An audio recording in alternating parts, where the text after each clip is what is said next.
Rumors about Chinese stocks being delisted from U.S. exchanges have recently spread across Chinese social media platforms. The Hong Kong Exchanges and Clearing and the Securities and Futures Commission are getting ready for Chinese concept stocks to return to Hong Kong. Oh my gosh, with such a huge scale of Chinese concept stocks, how are we going to handle this? Is this a good thing or a bad thing? A user commented on the video and said, "It's over. This is very bad news, a major blow. Where will all the funds come from to support companies coming back from overseas? The Hong Kong stock market is already at $1 trillion, and with the return, there won't be enough money to go around. Every expansion is a big negative. Too many competitors and too little money. The liquidity is so bad, and now you're adding even more people to split the pie." A stockbroker said in a TikTok video, "There's some important news today.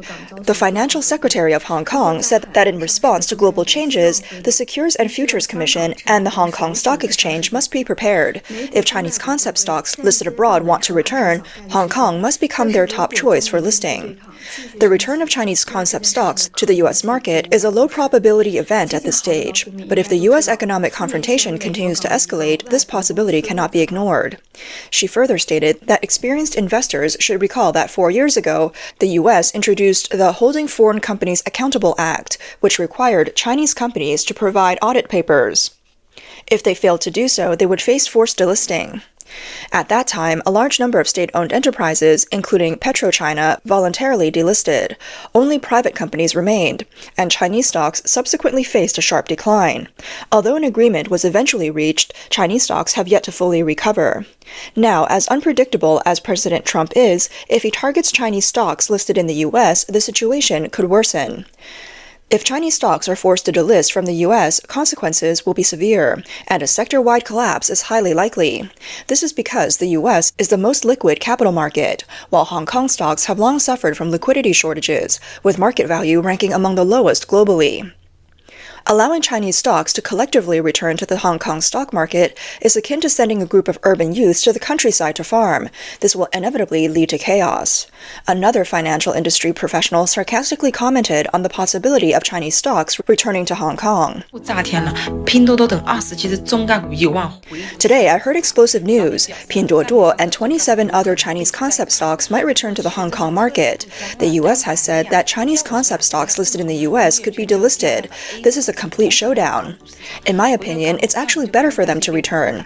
We have the second largest A-share market in the world, and we also have the Hong Kong stock market. Once they return, we won't have to worry about being surpassed by the U.S. Plus, all the companies coming back are outstanding listed companies. Hong Kong will become a global financial center. Anyway, it won't affect our retail losses. Welcome back." A user commented that the last sentence, "It won't affect our retail losses anyway," is a classic remark. Others warned that those in the financial industry should be cautious. If the relevant authorities come after them, it may not be as simple as a ban. The U.S.-China trade confrontation is gradually shifting into the financial sector.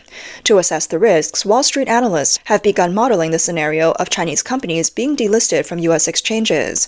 Analysts and strategists from J.P. Morgan, Morgan Stanley, Jefferies, and UBS have released reports assessing the risks faced by over 200 Chinese companies listed in the U.S., commonly known as Chinese concept stocks. As of March 7th, 286 Chinese companies were listed on U.S. exchanges, with a total market value of $1.1 trillion US. Compared to the same period in 2024, the number of Chinese concept stocks increased slightly, but their market value has declined in the past month. Wall Street analysts generally believe that if Chinese concept stocks are delisted, companies like Pinduoduo, Vipshop, and Tile Education Group could be hit the hardest. These companies are among the few Chinese companies listed in the U.S. that do not have stocks listed in Hong Kong to offer their American depository receipts. J.P. Morgan estimates that if these companies are delisted, they could be removed from global indices, resulting in a passive outflow of about $11 billion US, with $9.4 billion US coming from Pinduoduo alone. Concerns over Chinese stocks delisting resurfaced during Trump's first term. At that time, the Chinese government refused to allow U.S. regulators to directly audit the financial statements of Chinese-listed companies, leading to a dispute. Later, in 2021, the U.S. Securities and Exchange Commission, SEC, introduced delisting rules based on the Foreign Companies Accountability Act passed by Congress, sparking a wave of Chinese concept stocks returning to China. In 2022, after the Chinese government made concessions, both sides reached an agreement on the audit process, allowing U.S. regulators to audit the original documents of Chinese concept stocks. Shortly after Trump's second term began, he issued an executive order instructing the government to strengthen scrutiny of investments in Chinese companies. On April 9th, U.S. Treasury Secretary Scott Bessent stated that with the escalation of the U.S.-China trade war, if Beijing does not compromise, the U.S. will not rule out the possibility of delisting Chinese concept stocks from U.S. exchanges. Bessent stated that all possibilities were being considered and that the decision would be made by President Trump. He said he believed the issue would be resolved at the highest leadership level. He then went on to discuss U.S. export controls on Chinese goods and capital. According to Bloomberg, the Trump administration has several tools at its disposal to implement the delisting of Chinese concept stocks. One option is for the SEC to order exchanges to delist Chinese or Hong Kong companies, or even completely revoke their registration for trading in the U.S., potentially even removing them from the over-the-counter market. For example, Delisting Global and Luckin Coffee, despite being delisted from U.S. exchanges, still retain the ability to trade on the over-the-counter market.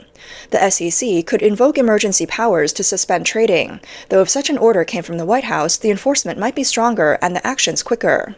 Another option would be to require the SEC to issue final rules banning the use of variable interest entities, VIEs, are the business structure used by most Chinese and Hong Kong companies listed in the U.S., and Trump mentioned concerns about the structure in his executive orders. Whichever option is pursued would be more forceful than the actions taken in 2021 when the U.S. invoked the Foreign Companies Accountability Act. A report by Jefferies analyst Edison Lee points out the U.S. has two powerful cards, ADR delisting and an investment ban. The U.S.'s counterpart tariffs are not just about trade. They're about competition between the U.S. and China, and ensuring that the U.S. wins. Wall Street generally expects that the delisting of Chinese concept stocks would cause concerns over liquidity in the short term. During the delisting panic 2021 and 2022, Chinese concept stocks fell by an average of 22%. The Jefferies report highlights that currently, the trading volume of some American depository receipts, ADRs, is much higher than that of their stocks listed in Hong Kong. Data from Morgan Stanley also shows that the daily trading volume of Alibaba and JD.com ADRs is about 80% higher than their stocks listed in Hong Kong. China's chief stock strategist, Laura Wang, wrote in a report that if delisting happens, especially if all ADR companies are delisted at once, this would mark a significant escalation of U.S.-China geopolitical tensions. The entire Chinese stock market would face downward devaluation risks due to increased equity risk premiums. The report also stated that ADR companies not dual-listed in Hong Kong would face greater downside risks than those that are. Wang believes that in the short term, if shareholders find it difficult to convert U.S. ADRs into Hong Kong stocks, or if they simply don't want to hold them, forced delisting would cause market chaos. However, in the long term, Hong Kong's market might recover its trading volume, especially for large Chinese companies.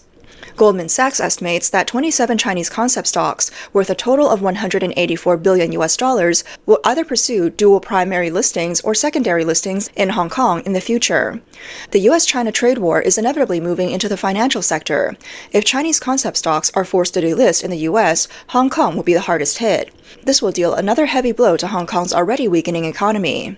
Hong Kong is also a critical asset for the CCP's elite class, serving as the key window for transferring assets. While the CCP leadership is not concerned about Hong Kong's political or economic collapse, anti-Xi factions within the CCP believe that if Hong Kong loses its international status and becomes fully integrated with mainland China, it would threaten their fundamental interests. The recent aggressive remarks made by Xiao Baolong, the director of the Hong Kong and Macau's Affairs Office, seems to express dissatisfaction with the U.S., but are actually a strong signal to Xi Jinping's government. The remarks warn that if anti-Xi forces, whose fundamental interests are at stake, could take action in Hong Kong and challenge the authorities. Apart from that, the CCP has also been severely cracking down on academia. When there are voices of dissent, the authorities may resort to silencing or even imprisoning individuals for discussing the central government inappropriately. Despite this, scholars from China are nearing their limits of tolerance for the CCP's authorities and have publicly voiced opposition once again. On April 17th, author Gao Tianyou of The Middle Class Must Die wrote in the Hong Kong newspaper, Hong Kong Economic Journal Monthly, that as the U.S.-China tariff war intensifies, the already harsh employment pressures on young people in China are being further amplified. He cited expert opinions, urging that the government cannot glorify the spirit of endurance and must not treat ordinary people as cannon fodder. The article noted that China's exports to the U.S. last year reached $524.7 billion, accounting for 15% of total exports. Considering transshipment factors, exports to the U.S. may exceed 20%. The foreign trade industry has directly or indirectly created over 200 million jobs, about a quarter of the country's total employment, including over 80 million migrant workers. The importance of the U.S. market is clear. However, with the latest round of tariffs, many factories have reported production cuts and layoffs. Many workers have reported a sharp decrease in orders and jobs in Guangdong, Fujian, and Zhejiang, with some already losing their jobs. Professor Nie Huihua from the economics department at Renmin University recently told media outlet Zhengu Research Studio that the U.S. is the world's largest buyer, and its tariff policies on China's export-oriented economy are unavoidable. He emphasized that decoupling from the U.S. or complete disengagement is unrealistic, and he called for the avoidance of emotional policymaking. He specifically pointed out a sensitive and popular saying, "If the Chinese can endure hardship, they can outlast the U.S.," which he argued does not hold water. He questioned, "If you can't endure, it doesn't mean others can't. Are you trying to outlast others, or are you trying to live a better life?" He warned that the sufferer framework should not be used to turn ordinary people into sacrifices.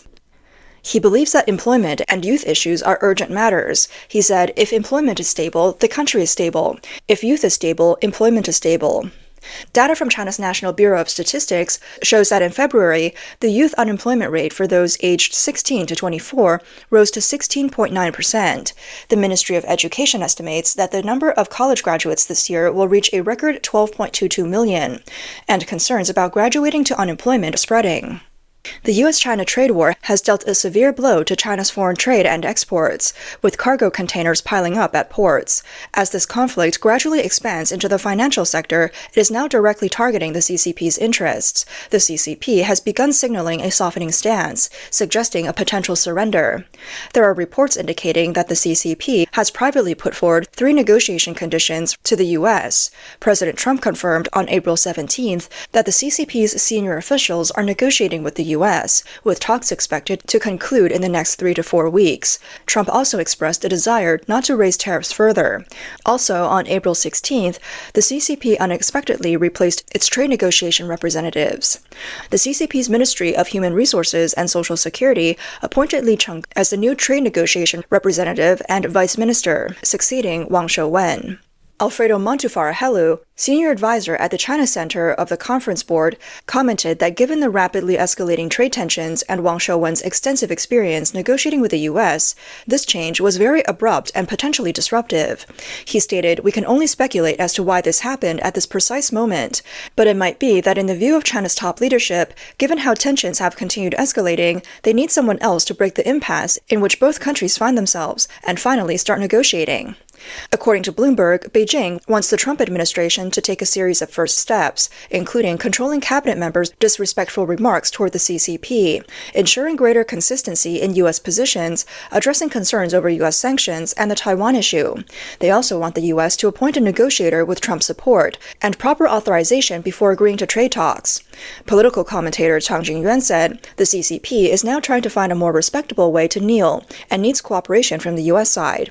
They're asking for a little favor, a little face, and some steps down, just to create an illusion among the domestic population that the CCP is sitting down to negotiate with the U.S." Regarding the sudden change of the CCP's trade negotiator, Tang Jingyuan said, "The former representative was a very typical hardliner, who had previously had serious conflicts with U.S. officials during negotiations. Replacing him is meant to make the U.S. feel more comfortable." But he believes that these actions by the CCP are only a delay tactic, and that the CCP will not keep any promises. He says, even if the CCP really goes to the U.S. and signs an agreement with Trump, they won't seriously implement it, because in the CCP's view, these are just historical documents that can be torn up any time. Clearly, Trump is well aware of the CCP's tactics. Information from the U.S. military shows that the U.S. is actively preparing for a final showdown with the CCP, potentially even a hot war. James Stavridis, former NATO Supreme Allied Commander and retired U.S. Navy Admiral, warned on April 17th that the conflict between the U.S. and China may not stop at the escalation of the trade war. He said Beijing is actively preparing in 5 areas: cyber attacks, threats to Taiwan, South China Sea expansion, rapid naval construction, and the economic confrontation with the U.S. These signs are all growing concerns. Stavridis pointed out that the CCP has been strengthening its cyber offensive capabilities and has carried out more attacks directly targeting critical U.S. infrastructure. The most famous of these cyber attacks is called Volt Typhoon. According to the Wall Street Journal, these cyber attacks target U.S. infrastructure such as ports, water utilities, and airports. There has been a sharp increase in CCP incursions into Taiwan's air defense identification zone, with over 3,000 incidents in 2024, nearly twice the number of incursions in 2023. The frequency of these incursions is a key indicator of the CCP's military intentions. The U.S. Indo-Pacific Command, led by Admiral Sam Papero, is closely monitoring this development. The CCP has built 7 artificial islands in the South China Sea to strengthen its military presence. Philippine President Ferdinand Marcos Jr. is handling cooperation with the United States military, opening military bases near mainland China. The CCP's expansion of its Navy and Coast Guards in the South China Sea indicates that the risk of direct conflict is gradually increasing.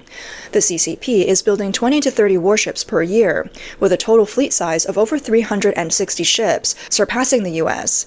The CCP aims to have more than 400 warships. The speed of shipbuilding reflects the CCP's preparation for conflict and should be closely watched. Stavridis noted that the U.S.-China tariff war is intensifying. President Trump is raising tariffs, while the CCP is restricting the import of rare earths and key minerals. This scenario is reminiscent of Japan's attack on Pearl Harbor before World War II, after resource sanctions were imposed. The CCP's strong responses will be an important signal that conflict is near. This expert pointed out that if these 5 warning signs shift from yellow to red, it could trigger a global crisis. History shows that small events can lead to major wars, such as the beginning of World War I, where a single bullet in a small corner of the Balkans ignited a war that swept across Europe. He urged caution in handling the situation. Some analysts point out that the CCP now clearly understands that Trump's ultimate goal extends beyond economic matters and is aimed at completely crushing the CCP regime. Under this premise, both sides have no way out. What the CCP is currently doing is buying time. Their change of trade negotiators is merely a facade to send a signal of submission to the U.S., buying time for a final gamble by launching a hot war over the Taiwan Strait. If the rumors of Chinese concept stocks being delisted are confirmed, it will trigger a chain reaction, disrupting Xi Jinping's war plans and leading to a stronger internal opposition within the CCP. Surrounded by both internal and external pressure, Xi Jinping may not find the moment to initiate a hot war.